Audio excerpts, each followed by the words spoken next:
আসসালামু আলাইকুম ওয়া রাহমাতুল্লাহি ওয়া বারাকাতুহু। আলহামদুলিল্লাহ ওয়াসসালাতু ওয়াসসালামু আলা রাসূলিল্লাহ ওয়া বা'দ।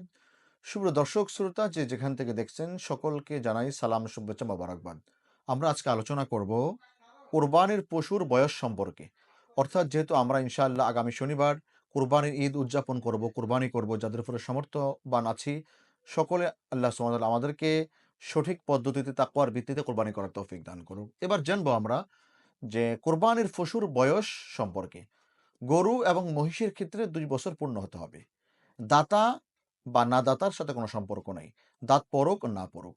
যদি ২ বছর পূর্ণ হয় গরু এবং মহিষ, অবশ্যই ওই গরু এবং মহিষ দ্বারা আপনি কোরবানি করতে পারবেন, কোনো সমস্যা নাই।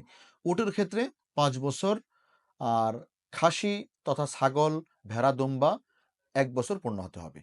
আমি এই ব্যাপারে যদি আপনাদেরকে দলিল ভিত্তিক কথা বলি, তাহলে আমি একটু আপনাদেরকে ফতোয়া শামির দিকে নিয়ে যাচ্ছি। ফতোয়া শামির আল জুজুত তাসে তথা ৯ নম্বর খণ্ডে ৪৬৬ নম্বর পৃষ্ঠায় এই এবারটুকু আমি আপনাদেরকে শোনাচ্ছি।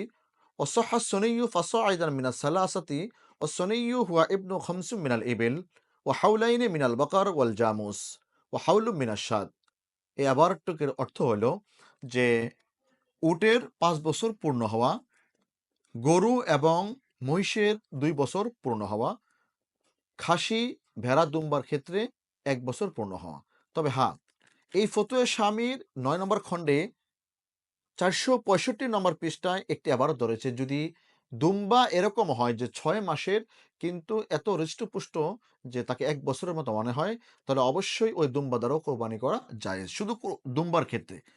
ওয়াসাহহা জাযউ যু সিত্তাতি আশহুরিন মিনাদ দান, যে দুম্বার ক্ষেত্রে যদি সিত্তাতি আশহুর হয় অর্থাৎ ৬ মাস পূর্ণ হয় এবং ১ বছরের মতো মনে হয়, তাহলে অবশ্যই আপনি সেই দুম্বা দিয়েও কোরবানি করতে পারবেন। তাহলে আমরা জানলাম গরু এবং মহিষের জন্য ২ বছর পূর্ণ হতে হবে, ১ দিন কম হলেও কোরবানি হবে না।